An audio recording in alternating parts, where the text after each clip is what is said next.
Alhamdulillahirabbil alamin. Wassalatu wassalamu ala asyrafil mursalin wa ala alihi wa ashabihi. Asyhadu an la ilaha illallah wahdahu la syarika lah wa asyhadu anna Muhammadan abduhu wa rasuluh. La ilaha illallah. Kaum muslimin, pertama-tama mari kita bersyukur kepada Allah Subhanahu wa taala yang selalu mencurahkan rahmat dan karunia-Nya kepada kita sekalian. Selawat beserta salam kita doakan semoga selalu tercurah kepada junjungan alam Nabi besar Muhammad sallallahu alaihi wasallam, keluarga dan sahabat-sahabat beliau sekalian. Para alim ulama, kaum bapak dan ibu, khusus pimpinan daerah, jamaah salat Isya, tarawih dan witir yang dimuliakan Allah Subhanahu wa taala. Remaja Masjid Muhammad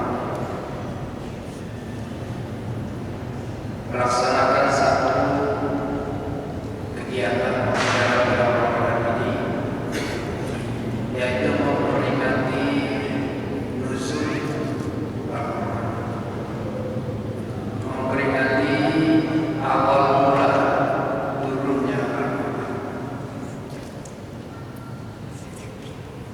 Pada suatu waktu Rasulullah SAW waktu itu tidak mampu lagi melihat kekurangan dan juga tidak mampu mencegah kegiatan baru dan segala bentuk keburukan kepada Mekah. Beliau menyendiri, beliau memasingkan diri di suatu tempat yang sunyi, yang tidak dilewati oleh siapapun, yaitu di suatu bukit atau di suatu jabal yang kita kenal dengan Jabal Nur, yang di dalamnya terdapat satu lubang atau gua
mukjizat terbesar kepada para nabi-nabi yang lain. Yang terbesar adalah Al-Quran. Cukup lengkap. Al-Quran bukan hanya mengajarkan ibadah, tapi juga amalah, bunga silaturahim, perdagangan, pertanian, lingkungan, semuanya di dalam Al-Quran. Oleh karena itu, bagi kaum muslimin yang memedomani Al-Quran, tentu kehidupan akan menjadi baik dan terang. Kehidupan akan menjadi berbahagia dunia dan akhirat. Tapi sebaliknya, bagi kita yang menjauhi diri dari Al-Quran, maka kekacauan hati, maka ketidakstabilan pikiran, itulah yang kita